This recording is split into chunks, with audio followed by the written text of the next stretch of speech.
देखिए एक बड़ा सुंदर एक ये है इंसिडेंट स्वामी जी के ही जीवन में है। एक बार स्वामी जी के छोटे भाई महेंद्र नाथ वो वराहनगर मठ में गए, तो देखा कि जितने भी गुरु भाई हैं ना सब डर के मारे एक जगह पे खड़े हैं, वो एक साथ में मिल करके और देख रहे हैं कि स्वामी जी के सामने।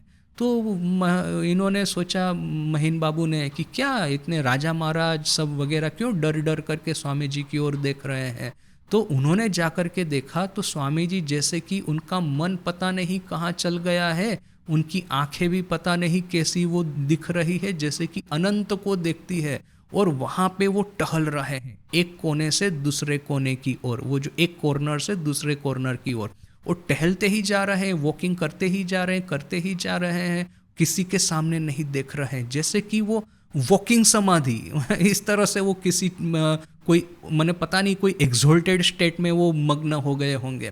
तो वो महीन बाबू कहते हैं राजा महाराज को कि मुझे स्वामी जी को एक मैसेज देना है। वो तो उनके छोटे भाई थे, घर में वो लॉ सूट वगैरह चल रहा था, कोर्ट केस वगैरह, मुझे उनको एक मैसेज देना है। तो वो बोलते राजा महाराज कहते हैं भाई ये नरेन की जो परिस्थिति है वो किसी की बात नहीं सुन रहा है, टहलता ही जा रहा है, टहलता ही जा रहा है, पता नहीं उसका माइंड कहाँ गायब हो गया है। तुम जा करके उनसे बात करो, यदि तुम्हारी बात सुन करके वो वापस यदि पृथ्वी पे उनका मन आए। तो वो महीन बाबू जा करके उनसे बात करने का प्रयास करते हैं। स्वामी जी कोई उनके सामने लक्ष्य ही नहीं देते हैं, वो एक कॉर्नर से दूसरी कॉर्नर जो मशीन की तरह वो जो टहलते ही जा रहे हैं। तो यहाँ पे महीन बाबू ने फिर आखिर में जोर जोर से चिल्लाना शुरू किया, गाली देना शुरू किया, ऐसा एक विकट एक उन्होंने हल्ला गुल्ला शुरू किया कि आखिर में कहीं से जाकर के स्वामी जी का मन बाह्य जगत की ओर आया।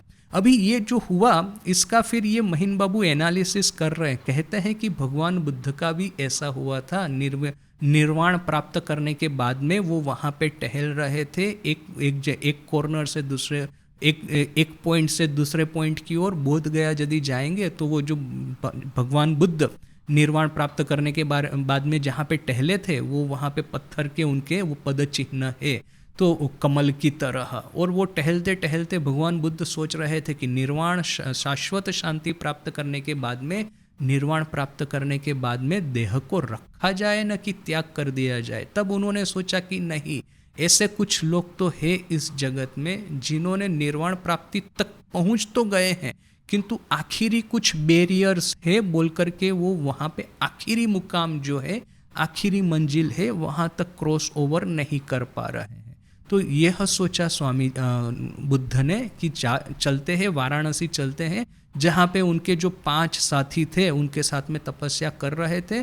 किंतु बाद में उन्होंने सोचा कि भगवान बुद्ध कहीं ये मटेरियलिज्म में प्रवेश कर गए हैं, उन्होंने अपनी तपस्या भंग कर दी है, वो लग्जरी में चले गए हैं बोल करके उन्होंने बुद्ध का संग त्याग करके वो वाराणसी कहीं जा करके वो तपस्या कर रहे थे। तो भगवान बुद्ध उनके पास में गए और जो निर्वाण प्राप्ति का उनका जो अनुभव था, ये जो उनका जो लर्निंग था वो उनको सिखाया। तो देखिए दिस इज द आइडियल। भीतर में शांति प्राप्त करनी है किंतु बाहर में कर्म तत्परता बनी रहनी चाहिए।